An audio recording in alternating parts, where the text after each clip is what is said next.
So recently I posted on social media, I would be discussing power, media, and something that happened. So here we go. As you know, in 2019, I came forward about what Joe Biden did to me. I came forward slowly. In 2019, a local reporter had gotten a hold of me, and it was a male. It was on the phone. It was not in person. And he asked me some very kind of jarring questions, and I got really kind of nervous and scared and told about the sexual harassment, but stopped short of the sexual assault I experienced. Finally, in 2020, I came forward with the entirety of what I experienced and Joe Biden, working for Joe Biden in his office, because it was over a series of months, and then it culminated with the sexual assault. And after that, when I tried to report to the U.S. Senate, that filing has been somehow sealed in Joe Biden's records or destroyed, I don't know. Since then, I did try to report it to the U.S. Senate, as I said, that I don't know what happened to that. That's been the subject of question,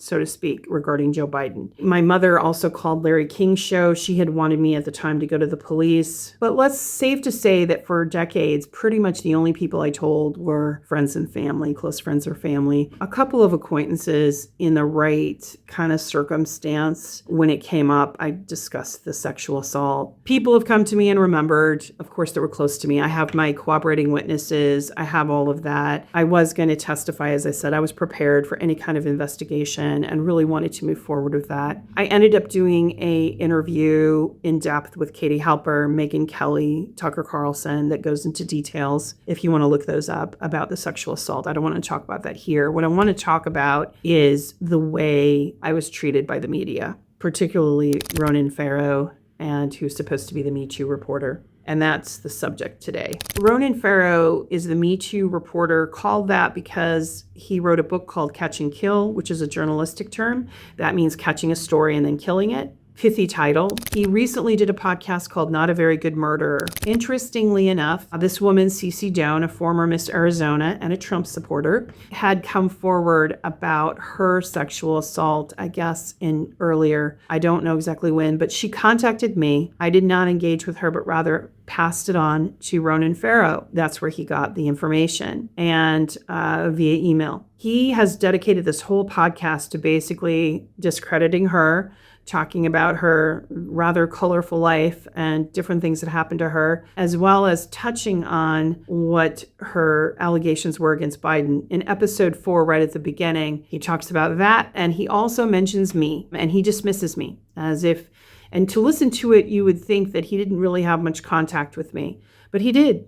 Actually, he talked to me in May of 2020. We never did FaceTime. We never met in person. He only talked to me on the phone. But I developed trust for him. So did some of my family members and my daughter. He was going to write an article supposedly for the New Yorker and said there wasn't at the end of it. And I cried when he told me that he wasn't going to have it. Of course he wasn't going to have it in the New Yorker. I mean, now that I understand the New Yorker and David Resnick, of course that was never going to be in the New Yorker. David Resnick has never written anything critical of Biden and would certainly not write such an explosive piece that would compromise him in any way. So I was silly to think that truth would prevail, right? But I did. I was naive and I believed Ronan. And Ronan used a term. He said, well, there just wasn't a there. And he wanted multiple people coming forward like they did with Weinstein. Well, Weinstein was hated by a lot of people. Joe Biden is a different story. He's a politician, president of the United States, but at this time he was a presidential candidate. He had access to a lot of money, a lot of power, and a lot of people that had an agenda that wanted to see him succeed. I naively thought truth would prevail, and I was wrong. Very, very wrong. I was almost bullied to death to try to be kept silent, right? I had social media coming after me.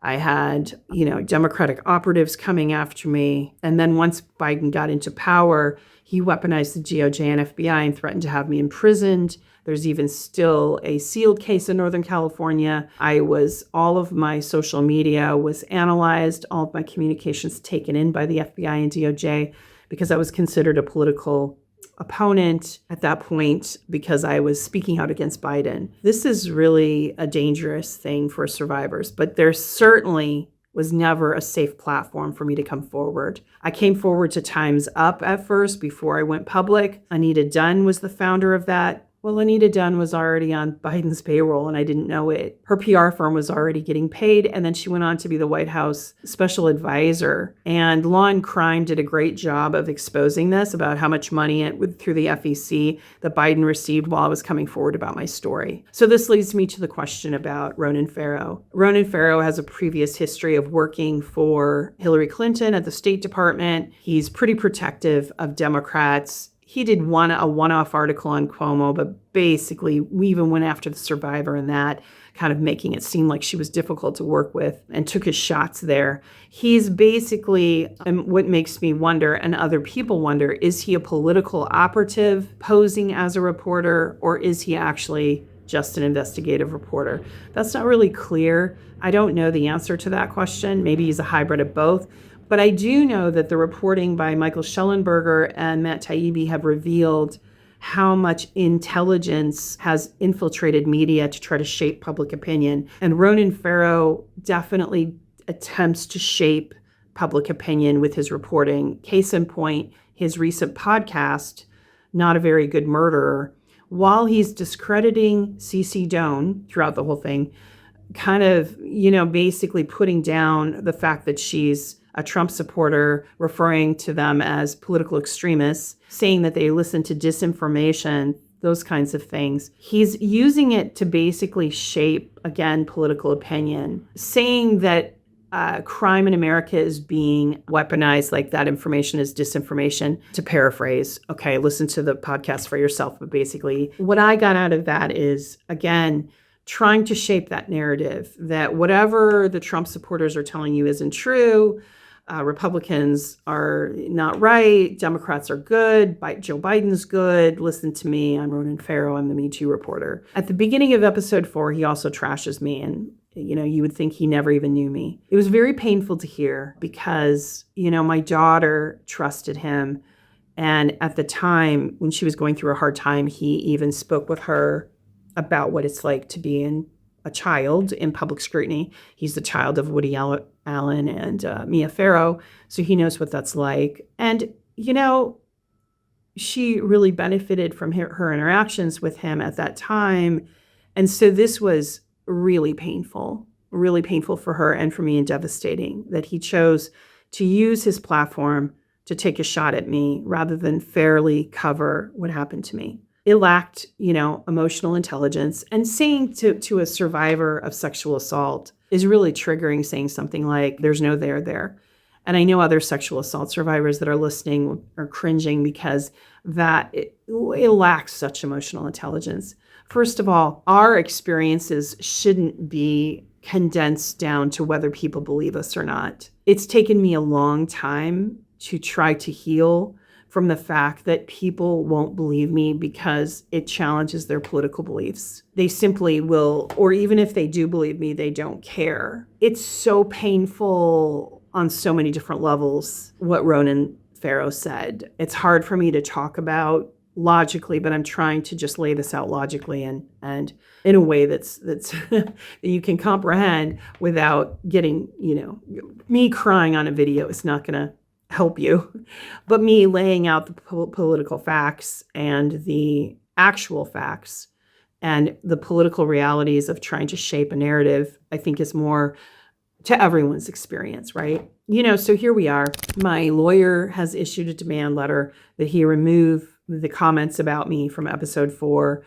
There is an HBO documentary coming out. I hope I'm not mentioned in it. I was told and warned by several reporters, and I don't mean 1 or 2, but I mean 4 or 5, that I would be his equalizer piece. Like, watch out for Ronan Farrow. You're going to be his equalizer piece. I didn't really understand what that meant. And now I understand it means basically he'd gone after all these men. Now he had to go after women.